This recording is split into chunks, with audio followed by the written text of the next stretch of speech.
Assalamualaikum teman-teman, kembali lagi bersama kami di Kisah Horor ya. Kali ini saya akan mencoba menceritakan sebuah cerita horor yang berjudul Pamali Bapak Hidup Lagi episode 1 ya. Sebelum cerita kita mulai, alangkah baiknya tekan tombol subscribe, like, and comment. Oke. Pamali, ya, kata itu diucapkan Mang Roy saat ibu mau menginapkan jenazah bapak karena hujan deras mengguyur kampungku malam itu. Bapak meninggal tidak wajar, tanpa sakit, tidak ada kecelakaan. Dia tidur di atas kasurnya dan tidak pernah bangun kembali. Dokter bilang bisa jadi kematian bapak karena serangan jantung. Entahlah, yang jelas aku masih sedih waktu saat itu.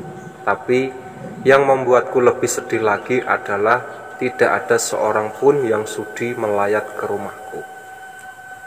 Hanya Mamang Roy, dia kakak dari bapakku, yang ikut bergabung di rumah. Waktu bapak meninggal umurku baru 15 tahun, sedangkan adik laki-lakiku baru berumur 7 tahun. Ibu sangat terpukul dengan kematian bapak. Tulang punggung keluarga kami hilang dan anak-anaknya masih butuh seorang bapak. Waktu itu Mang Roy memandikan jenazah bapak di halaman belakang rumah. Anehnya, warga kampung hanya lalu lalang sambil melempar pandang penuh kebencian ke arah jenazah bapak. Kain batik dibentangkan sebagai sekat pemandian. Tubuh bapak yang kurus dibaringkan di atas 3 buah batang pisang. Aku menyaksikan dengan wajah penuh kesedihan. Perlahan Mang Roy mengguyurkan air ke tubuh bapak, menggosok dengan sabun tatangan, diusapnya bagian vital. Sungguh terharu melihat Mang Roy yang begitu telaten merawat jenazah bapakku. Selesai dimandikan, ia juga yang mengafani. Sesekali aku membantunya mengikatkan tali. Ibu dan adikku terisak melihat jenazah bapak. Saat sudah dikafani, jenazah bapak dibawa ke ruang tamu yang lebih luas dan dibaringkan di atas kasur. Mang Roy menoleh ke arah pintu. Mungkin saja dia berharap ada yang datang untuk melayat. Namun sampai matahari sempurna jatuh, tidak satu pun di kampung ini yang mau ngelayat ke rumahku. Ada yang bisa ngaji di sini? Sambil terisak, ibu menjawab, tidak ada, Mang. Keluargaku memang jauh dari pendidikan agama. Tidak seorang pun yang bisa mengaji. Alvin, bantu Mamang berdoa buat bapak kamu ya, pinta Mang Roy. Aku mengangguk. Ya Allah, ampunilah dosa yang telah Pak Abu lakukan di dunia. Mang, kok pakai bahasa Indonesia? Tanyaku heran. Kalau memangnya tahu Tuhan berbahasa apa, timpal Mang Roy. Sudah, ikuti saja kata Mamang Mufin. Ibu mengusap pundakku. Aku mengangguk. Ya Allah, ampunilah dosa yang telah Abu lakukan di dunia. Tempatkanlah dia di surgamu. Amin. Amin, saudku dan ibuku. Tidak ada sholat jenazah untuk bapak. Ia hanya didoakan menggunakan bahasa Indonesia. Sungguh aku sedih. Sebuah keranda yang dipinjam Mang Roy dari musola kampung sudah disiapkan. Dia akan pergi meminta tolong orang yang mau berbaik hati menggotong jenazah bapakku. Sementara untuk liang kubur, Mang Roy sudah menggalinya sendiri tadi siang. Kebetulan kuburan di kampungku lumayan jauh, harus melewati perkebunan, pesawahan, hutan, dan menyeberangi sungai. Aku tidak tahu kenapa warga kampung mau membuat pemakaman umum yang lebih dekat dengan kampung. Terkadang bagiku mereka itu aneh. Mang, ini sudah malam, apa sebaiknya jenazah bapak kita kubur besok pagi saja, kata ibu, kedua matanya sembab. Pamali Tia, jenazah itu harus dikubur secepatnya, jangan diinapkan. Tiba-tiba saja terdengar suara petir menggelegar. Hujan pun turun dengan deras. Dari tadi cuaca memang sudah mendung. Ini sudah malam dan mau hujan pula. Besok sajalah Mang kuburnya. Mang Roy terlihat bingung. Kita tunggulah hujan reda saja. Kalau sudah reda, lekas kubur jenazahnya. Sayangnya hujan tidak kunjung reda sampai larut malam. Pintu rumah dibiarkan terbuka, keranda bergeletak di beranda. Mang Roy tertidur di samping jenazah, begitupun ibu dan adikku. Mereka tampak kelelahan, sedangkan aku masih terjaga melihat jenazah bapak yang sudah rapi dipocongi. Kedua hidungnya dicocoki kapas, wajahnya sangat pucat dan terlihat kering. Sekian lama kantuk menggelayuti mataku hingga akhirnya aku tertidur juga. Tengah malam aku terbangun karena digigit nyamuk dan melihat ada yang berbeda dari jenazah bapak. Dengkulnya menekuk, perlahan aku tekan sekuat tenaga agar lurus lagi. Ku kecup kening bapak, banyak kenangan yang aku habiskan bersamanya. Kemudian aku tidur kembali, entah apa jam berapa, lagi-lagi aku terbangun. Kali ini aku sangat terkejut melihat jenazah bapak menghilang. Segera aku menoleh ke sekeliling tempat di mulut pintu.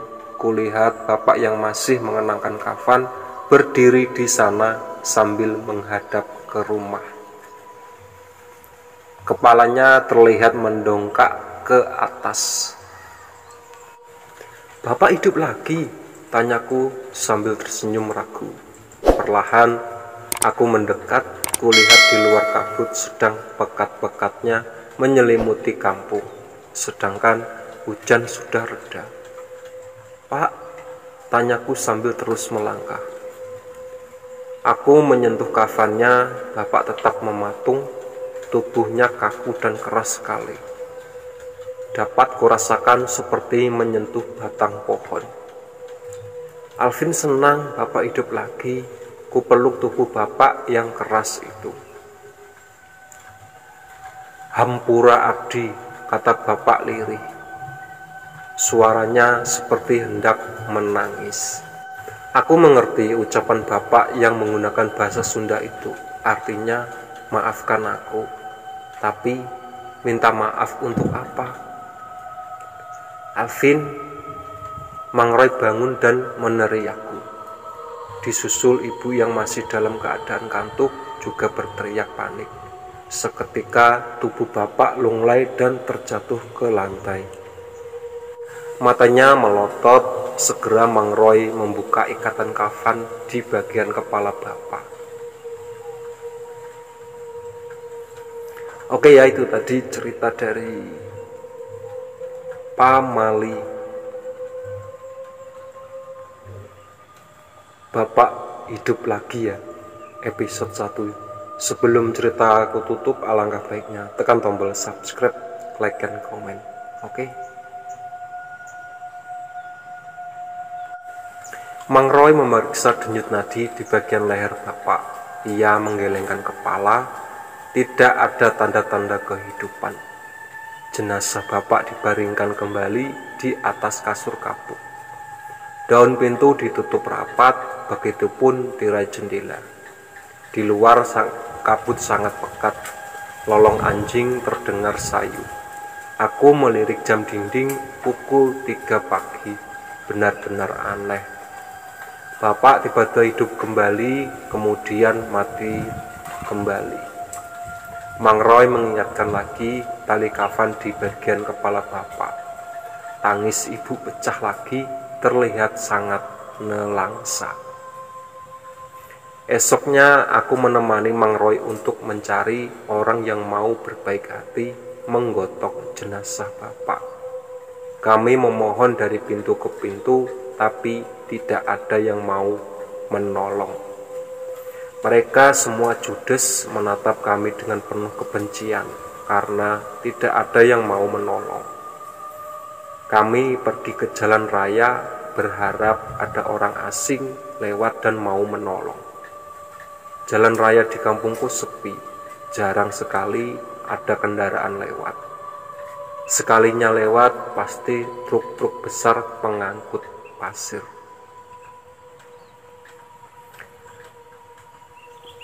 Jangan bayangkan jalan raya di kampungku mulus, lubang di mana-mana, banyak kerikil yang kadang terpental kalau diinjak ban mobil truk. Ya, truk-truk itulah yang menjadi penyebab rusaknya jalan raya di kampungku. Aku melihat raut wajah Mang Roy yang mulai cemas. Sesekali ia melirik arloji jadulnya. Ia menyibakkan rambut gondrongnya dan diselipkan di sela telinga. Kemeja putih, garis-garis yang dikenakan warnanya sudah kekuning-kuningan karena sudah usang. Kancing bagian dadanya dibiarkan terbuka, memperlihatkan bagian dada yang kekar. Aku beruntung sekali masih punya sosok mamang yang sangat baik. Kalau tidak ada dia, entah bagaimana keluargaku mengurus jenazah bapak. Nah, kedua mata Mang Roy seketika cerah. Ia menyeringai, senang karena melihat dua motor mendekat. Kebetulan sekali mereka saling boncengan. Seandainya mau menolong, sangat cukup untuk menggotong keranda bapak. Kami berhambur di tengah jalan, terdengar suara gemeletuk, batu kerikil terlindas ban motor. Maaf mas, kami minta tolong. Kedua telapak tangan Mang Roy dirapatkan, ia memohon. Kenapa kau ini pak, menghalangi jalan saja? Hah? Tanya salah satu dari mereka. Dilihat dari wajahnya, jelas keempat orang ini bukan warga kampung ini, bahkan bukan juga orang Jawa. Mereka adalah orang Timur. Mas, kami mohon, adik saya meninggal dan tidak ada orang yang mau bantu untuk menggotong jenazahnya. Tolong bantu kami menggotongnya. Dan kau pikir kami mau bantumu? Hah? Kami ini sedang sibuk. Nada bicaranya meninggi. Saya akan bayar mas. Berapa? Tanya lelaki berambut keribu dan berkulit hitam khas orang timur. 200.000 per orang, jawab Mang Roy, wajahnya harap cemas, takut ditolak. Keempat lelaki saling tatap, ku dengar gumam mereka. Lumayan, juga 200.000. Oke, di mana jenazahnya? Mang Roy menyeringai senang. Ia menyarankan keempat lelaki asing itu memarkirkan motornya di rumahku agar aman. Setibanya di rumah, mereka membantu memasukkan jenazah bapak ke dalam keranda. Aku mau ikut mengantar ke kuburan bu, pintaku. Ibu melirik Mang Roy, yang dilirik mengangguk. Iya nak, Alvin biarkan ikut, tapi adikmu di rumah saja. Lagi pula perjalanan jauh, dia tidak akan kuat jalan. Setelah maghrib kita pasti sudah pulang lagi, ujar Mang Roy. Ibuku mengiyakan. Sebuah kain hijau diselimutkan pada keranda bapak. Seberapa jauhkah makamnya? Tanya Bertus. Lumayan jauh, jawab Mang Roy singkat. Kalau terlalu jauh, kami minta uang tambahan, tambah Agustinus. Beres, jawab Mang Roy lagi, singkat sambil sibuk membetulkan posisi kain penutup keranda. Sore itu berangkatlah kami mengantar jenazah bapak ke kuburan, sedangkan adikku ditinggalkan sendiri di rumah. Dari jendela kaca yang besar, kulihat dia memandangi kepergian kami. Tatapannya sedih, tapi aku tahu dia anak yang baik dan penurut. Sesaat sebelum memalingkan pandangan, terlihat siluet bayangan hitam seorang lelaki berdiri di belakang adikku. Ku kerjapkan mata dan seketika bayangan itu hilang. Mungkin aku salah lihat. Oke ya, itu tadi cerita dari Pak Mali mengantar jenazah bapak. Sebelum cerita aku tutup, alangkah baiknya tekan tombol subscribe, like, dan komen. Oke?